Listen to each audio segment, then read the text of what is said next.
Taršos šaltinis. Plastikas yra didžiausias taršos šaltinis. Jis suyra labai lėtai arba visai nesuyra. Jo prisikaupia natūralioje ekosistemoje ir jis kenkia gyvūnams. Kai kurie plastiko gaminiai atsiduria vandenynuose. Sunku būtų įsivaizduoti pasaulį be plastiko.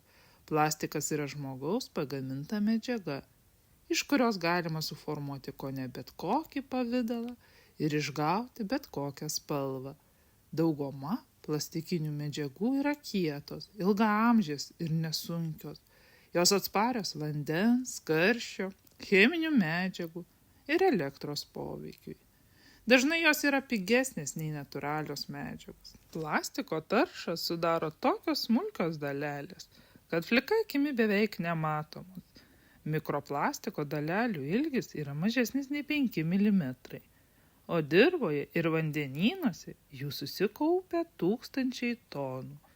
Kai kurios yra sudarytos iš mažyčių mikrograndinių, naudojamų kosmetikoje. Kitų atsiranda, kai didesni plastiko gaminiai susidėvi.